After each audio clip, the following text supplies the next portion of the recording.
Hello, class.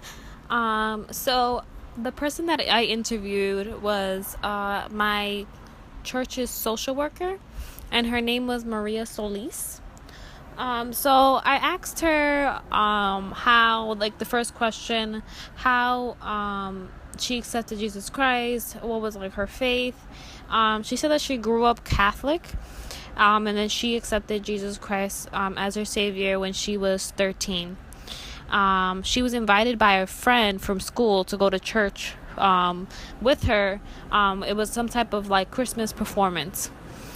She said that that changed her life that night, and that night she accepted Jesus Christ.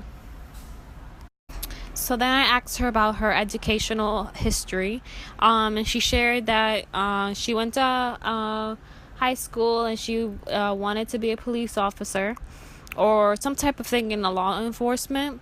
And then when she started to go into college, she started doing criminal justice, and then she saw that she was more into the social services.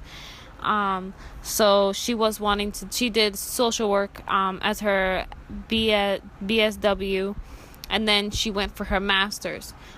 She did have a difficult time going to college, just because, and a little bit of high school as well, just because she had a child at an early age during her teens. And that kind of like pushed her back, but she never stopped. So she kept going to school, and she got her MSW and then her L once she graduated. And she always said that she loved helping people. And yeah, she did a lot of school, and she wants to go back. And she encouraged me to go back as well, even trainings as well, even more education, following education during her L and her MSW. So then I asked her about her social work history. So she said she did do internships when she was placed in field placement in her MSW and her BSW. But she said that the most thing that affected her was when she went to summer camps during high school and college. So she was a counselor. So when she did that, she really enjoyed that. And it helped her see a new phase type thing. So she was a counselor, and she saw that being a social worker had like a lot of options that she could do. So she could be a counselor, she could be an advocate for one of her clients, she can open her own practice. And she said that she really liked the options, that she didn't have to stay as a counselor, that she could do a lot more in her community, and in a lot of other things as well. She also could have done, she was thinking about a school social worker, guidance counselor, or she also wanted to see if she could be like in the medical field as well.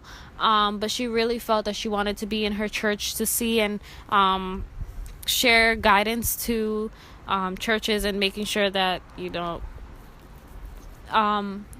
integrity of the church is being refined all the time. So in her current position, she said that she loves her jobs, and she would later on in her future open her own practice.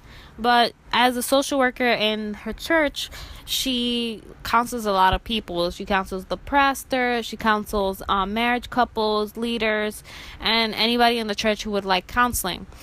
She also does like trainings, retreats, or anything like that, just to give awareness to other, for example, culture, or different types of groups in our community, to make sure that we're servicing, and as the Bible commands us, is to help the poor and the people that are in need.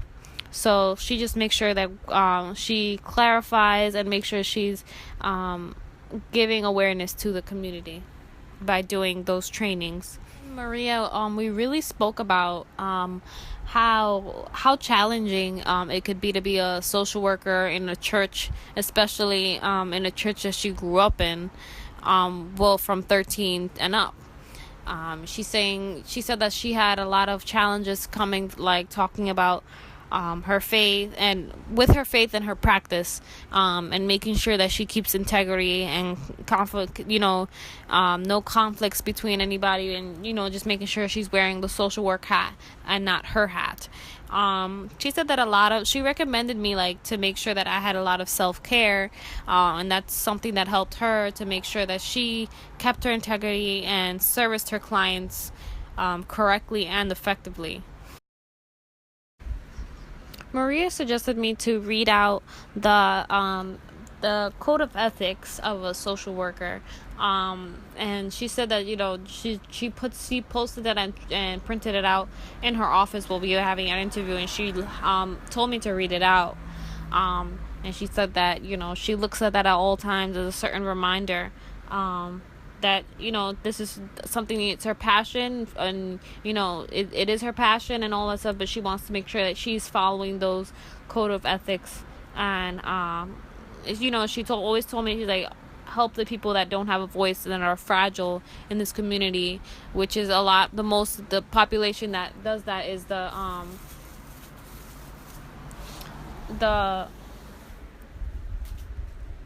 children and the older population.